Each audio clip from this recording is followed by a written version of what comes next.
ఓం నమః శివాయ.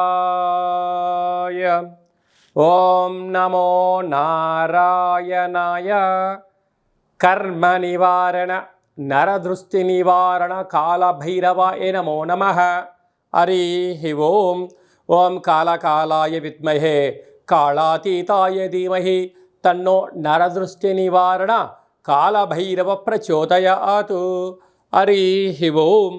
మా ఛానల్కి స్వాగతం. చూస్తున్న వీక్షకులకు, ప్రేక్షకులకు, ప్రియ కాళభైరవ భగవద్బంధులకి స్వాగతం పలుకుతూ మమ్మల్ని ఎంతగానో ఆదరిస్తూ ఉండబడినటువంటి ప్రియ సోదర సోదరీమణులకు, సనాతన ధర్మ సంరక్షకులకు, జ్యోతిష్ అభిమానులకు అందరికీ కూడా జ్యేష్ఠమాస శుద్ధాష్టమి పూర్ణిమ సందర్భంగా ఎలాంటి విధి విధానాలు పాటించాలో, అదే కాకుండా కాలాన్ని శాసింపజేసే శక్తి కాళభైరవుడికి ఉంటుంది కనుక జ్యేష్ఠమాసంలో విశేషంగా బుధవారము జ్యేష్ఠ నక్షత్రం రావడము విశేషం అవుతుంది కనుక ఎలాంటి విధానాలు పాటించడం వలన అందరికీ శుభప్రదమో తెలుసుకుందాం.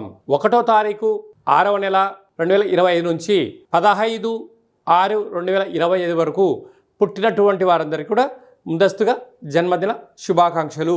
గతంలో వివాహం చేసుకున్న వారికి వివాహ వార్షికోత్సవ శుభాకాంక్షలు.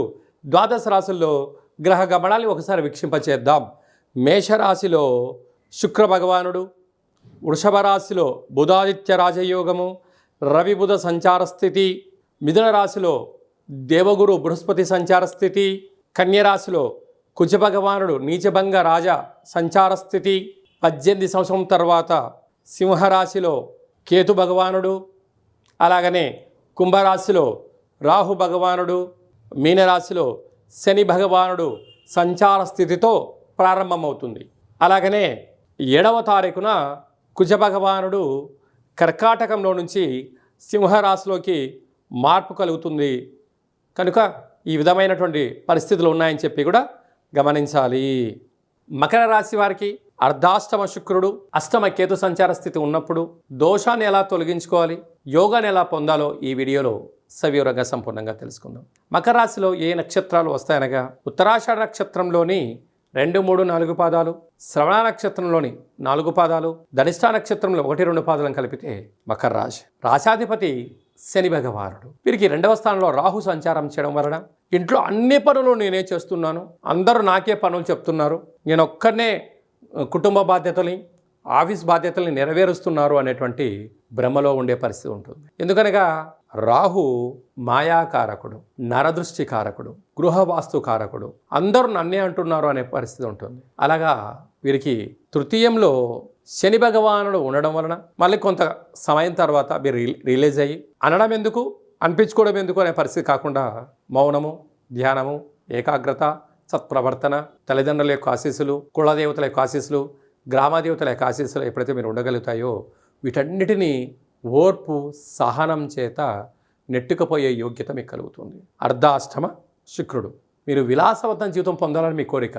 నిత్యము నూతన వస్త్రాలు, బంగారాభరణాలు, సెల్ ఫోన్లు ఎప్పుడు మారుస్తూ ఉండాలి, కొత్త కొత్త యాప్స్ తెలుసుకుంటూ ఉండాలి అనడం మంచిదే. కాకపోతే పరిమితమైనటువంటి స్థితిని మీరు ఏర్పాటు చేసుకోగలిగితే యోగదాయకమైన రోజులు మీ ముందు భవిష్యత్తు చాలా అధికంగా ఉంటుంది. అదే కాకుండా సంతాన స్థానంలో బుధాదిత్య రాజయోగం యోగదాయకం. తల్లిదండ్రుల నుంచి ప్రభుత్వ యొక్క ఆస్తులు కానీ, ఉద్యోగాలు కానీ, ప్రభుత్వం నుంచి రావాల్సినటువంటి మీకు ఆస్తులు ఏమైనా ఉన్నట్లయితే వచ్చే అవకాశాలు ఉన్నాయి. వివాహ ప్రయత్నాలు కలిసి రావడం, వివాహం అవ్వడం, విదేశాలకు వెళ్ళాలి అనే కోరిక నెరవేరబోతుంది.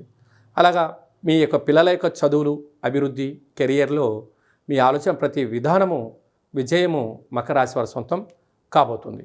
అదే కాకుండా కూడా విశేషమైనటువంటి 6వ స్థానంలో గురు సంచారిస్తూ ఉండాలా, ఏదో తెలియని ఆందోళన, ఏదో నేను ఒత్తిడికి గురవుతున్నాను, నేను ఈ చదువుతున్నాను నాకు గుర్తుండట్లేదు, నేను ఉద్యోగం ఎంత కష్టపడి చేసినా ప్రమోషన్స్ రావడం లేదు, నా శ్రమను ఎవరు గుర్తించట్లేదు, నేను ఎంతో ప్రయత్నం చేస్తున్నాను నాకు బ్యాంక్ లోన్స్ రావట్లేదు అనే ఒక అభద్రతాభావము మీ మనసులో ఉండే పరిస్థితి ఉంటుంది. అలాగనే సప్తమంలో విశేషంగా కుజుడు సంచారం చేయడం వలన, కుజదోష ప్రభావం కారణం వలన మంగళవారం పూట నలుపు వస్తువులకు దూరంగా ఉండండి, కుజహోరలో మౌనంగా ఉండండి. మీ జన్మ నక్షత్రం రోజున మంగళవారం పుట్టున నీటికి, నిప్పుకు దూరంగా ఉండండి, ధర్మబద్ధంగా ఉండండి, న్యాయబద్ధంగా ఉండండి.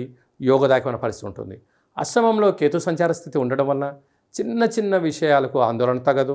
ఎవరైనా ఏదైనా అన్నట్లయితే ఏమి అన్నా నా రక్షణే, నా రక్షణ శ్రీరామస్వామి వారి యొక్క రక్షణ అన్నట్టుగా మీరు భావించగలిగితే వీటన్నిటిని అధిగమిస్తూ గమ్యం వైపు మీరు ప్రయాణం చేస్తూ ఉన్నతమైన జీవితాన్ని పొందుతూ ఉంటారు.